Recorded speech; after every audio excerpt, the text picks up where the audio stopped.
Bonjour, censé parler de paranormal, d'horreur, de creepypasta, et toutes les affaires les plus étranges que je puisse trouver. Êtes-vous prêt à me suivre? Si oui, n'hésitez pas à vous abonner, activer la cloche, laisser des commentaires et liker. Sur ce, je vous dis bon visionnage.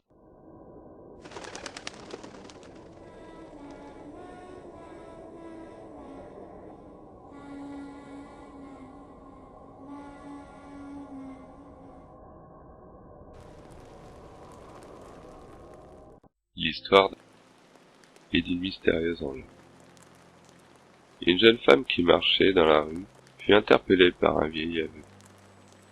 Le vieillard, qui semblait égaré, portait de grosses lunettes noires et une canne blanche. Il avait de la difficulté à se déplacer, et passait bien près de tomber en interpellant maladroitement la demoiselle. Tout naturellement, la jeune femme le prit par le bras et l'aida à se redresser. L'homme la remercia chaleureusement et lui demanda une faveur. Que cette lettre pour moi? Demanda le vieil homme. Je suis fatigué. J'ai beaucoup marché pour me rendre ici. Et il m'est difficile de trouver la lettre. Serviable, la demoiselle accepta immédiatement. Elle connaissait le quartier, et l'adresse inscrite sur l'enveloppe ne se trouvait qu'à un coin de rue de l'endroit où ils étaient. Ce ne serait qu'un petit détour pour rendre service à un vieillard. Alors qu'elle étalait son chemin, elle jeta un dernier coup d'œil au vieil homme, qui se trouvait maintenant loin derrière elle. Quelle ne fut pas sa surprise de voir l'aveugle marcher rapidement dans la direction opposée, sa canne sous le bras. Le vieil homme avait même enlevé ses grosses lunettes noires. Il tourna rapidement le coin d'une rue et disparut derrière un immeuble. Étonnée et troublée de la scène qu'elle venait de voir, la jeune femme hésitait à porter l'enveloppe qui lui avait été remise. Marchant plus lentement, elle alimentait cette réflexion lorsqu'elle aperçut soudain un agent de police qui marchait un peu plus loin.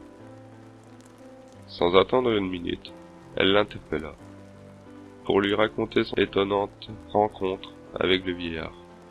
Le policier proposa d'aller livrer la lettre avec la jeune fille, afin de voir si les destinataires pouvaient répondre à leur interrogation.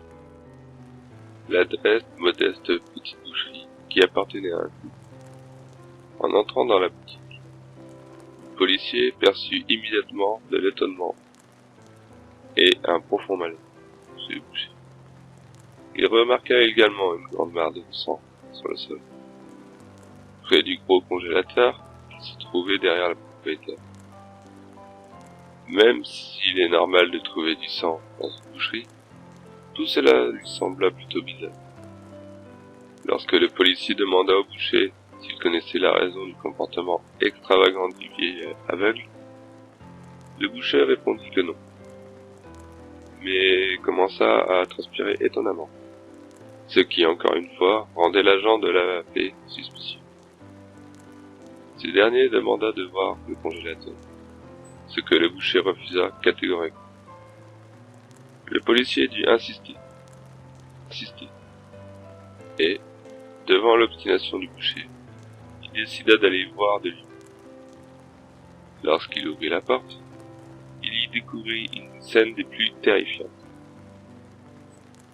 2 cadavres, des gens sauvagement assassinés, étaient suspendus à des crochets comme de vulgaires morceaux de bois. Il y avait également des membres et de la chair humaine, entreposés à divers endroits. Sans attendre, il plaça le boucher en état d'arrestation et appela du renfort. Peu de temps après, l'endroit grouillant de policiers et les propriétaires furent amenés au poste de police. Assise dans une voiture de police, la jeune femme tendait de se calmer, incrédule devant les événements qui s'étaient déroulés depuis qu'elle avait reçu cette bombe, profondément troublée. Elle l'avait gardée dans ses mains tout ce temps, sans même penser à l'eau. Elle déchiqueta donc l'enveloppe puis regarda à l'intérieur. Elle ne contenait qu'une simple feuille, avec quelques mots écrits à la main. C'est la dernière que je t'envoie aujourd'hui.